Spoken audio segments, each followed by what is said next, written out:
Stan Lee. When writing, I model all the heroes after myself. Of course, it's hard to make them quite as wonderful as I am, but I come as close as I can. To be honest, when I was writing these stories a million years ago, I never thought about movies at all one way or another. It would have seemed almost miraculous for these things to be movies someday. To me, they were just comic books that I hoped would sell, so I could keep my job. Whosoever holds this hammer, if he is worthy, shall possess the power of Thor. The world has always been like a comic book world to me. What's happened is that communications got better and better. So now with cell phones we can be in touch with people half a globe away. I am very lucky because everything that I do is exciting to me. It's always new. Comic books sort of follow with the move. If people see the movie, and if they're interested in the character, and want to see more of the character, they start buying the comic books. So a good movie helps the sale of the comic books, and the comic books help the movie, and one hand washes the other. So I don't think there's any reason to think that comics will die out. The comics, of course, help the movies because all of the comic fans want to see the movies. And the most amazing thing about it is these movies seem to appeal to young people, to old people, and to people all over the world. They're as popular in China and Latin America as they are here. That's really amazing and gratifying. I always figure I'm not unique, and something that would please me hopefully would please a lot of other people that have the same tastes that I do. Some people will say, why read a comic book? It stifles the imagination. If you read a novel, you imagine what people are like. If you read a comic, it's showing you. The only answer I can give is, you can read a Shakespeare play, but does that mean you wouldn't want to see it on the stage? Virtually every kid is exposed to giants and ogres and talking wolves, and so forth, and magic. And I think you never outgrow your love for those imaginative, fanciful, far-fetched, fantastic characters and situations. To me, writing is fun. It doesn't matter what you're writing, as long as you can tell a story. I had been writing comic books for years, and I was doing them to please a publisher, who felt that comics are only read by very young children or stupid adults. And therefore, we have to keep the stories very simplistic, and those were all things I hated. It's fun to stay in the game. I think any comic book, or really any book that you can read, in a sense is an educational tool in that it helps literacy. The more you read, the better you get at it. It almost doesn't matter what you read. The important thing is for young people to become readers. I always thought it was more interesting to think about Reed Richards. As you know, he had the ability to stretch, and sexually, that would seem to be a great asset in many areas. I never thought that Spider-Man would become the worldwide icon that he is. I just hoped the books would sell, and I'd keep my job. Singing a song, playing sports, anything that entertains, that takes people away from their own problems, is good. If you are interested in what you do, that keeps you going. All I thought about when I wrote my stories was, I hope that these comic books would sell, so I can keep my job, and continue to pay the rent. Never in a million years could I have imagined that it would turn into what it has evolved into nowadays. Never. I know the world expects me to have superpowers, and it'll be quite a disappointment. But I just play myself. I have always tried to have a message, Not to be a preacher, but a message that shows it's better to be a good guy than a bad guy. And I try to make it clear that doing the right thing is more attractive than not.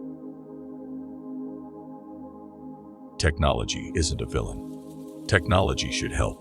But if you just use the technology for the sake of technology, then you're cheating your audience. You're not giving them the best story and the best direction, and so forth.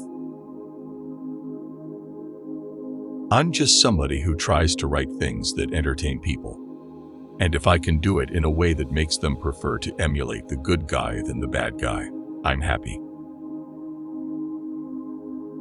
I think people have always loved things that are bigger than life, things that are imaginative.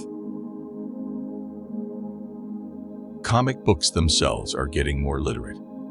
And there are people who are screenwriters and television writers and novelists who are writing for the comics. For some reason, they love doing it, and some of the artwork in the comics, I mean, it rivals anything you'll see hanging on the walls of museums. They're illustrations more than drawings, and all the people are discovering this, and they're turning onto it. Reading is very good, and you can quote me. If you want to be an artist, carry a sketch pad with you and sketch everything you see. Get so you can draw anything. And it looks like what it's supposed to be. It's a lot of work. But if you really have it in you, it's not like work. It becomes fun. The only advice anybody can give is, if you want to be a writer, keep writing. And read all you can. Read everything. One of the keys is, and it may sound funny, talking about characters with superpowers, but one of the keys is to make your characters as realistic and believable as possible. Even if they have superpowers, you say to yourself, well, if somebody had a superpower like this, what would his life be like?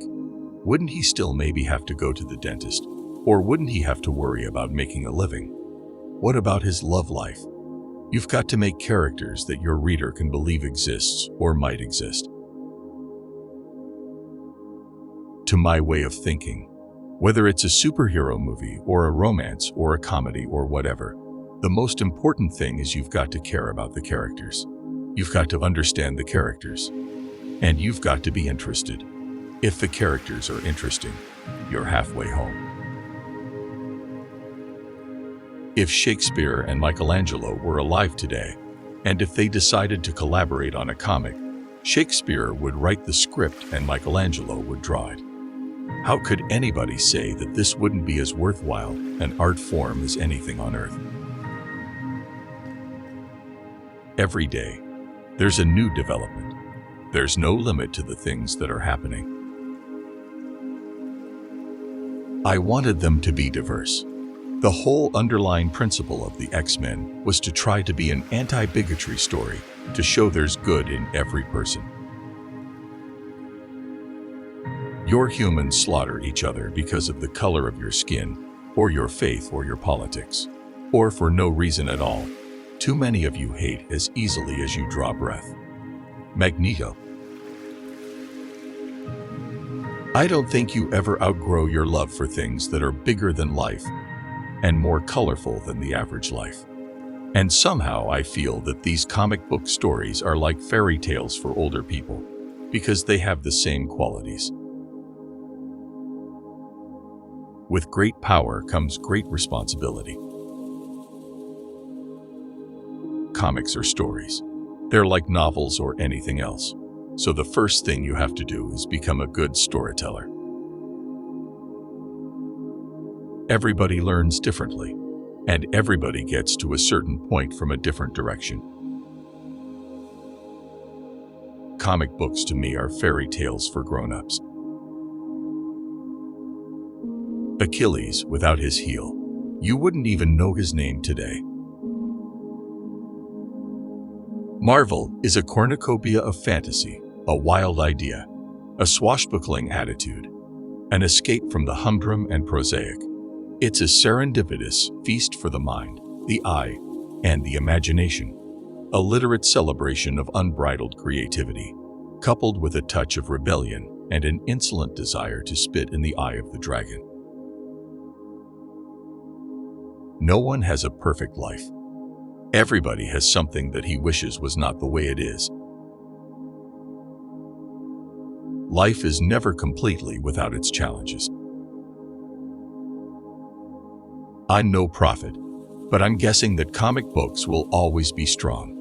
I don't think anything can really beat the pure fun and pleasure of holding a magazine in your hand, reading the story on paper, being able to roll it up and put it in your pocket, reread again later, show it to a friend, carry it with you, toss it on a shelf, collect them, have a lot of magazines lined up and read them again as a series. I think young people have always loved that. I think they always will. I'm a frustrated actor. My goal is to beat Alfred Hitchcock in the number of cameos. I'm going to try to break his record. I guess one person can make a difference. When you work with people whom you like, and you admire because they're so good at what they do, it doesn't feel like work. It's like you're playing. I used to be embarrassed because I was just a comic book writer while other people were building bridges or going on to medical careers. And then I began to realize, entertainment is one of the most important things in people's lives. Without it, they might go off the deep end. I feel that if you're able to entertain people, you're doing a good thing. We all wish we had superpowers. We all wish we could do more than we can do. This was released from For the Sake of Education by Flow Wisdom. If the content was helpful, make sure to subscribe.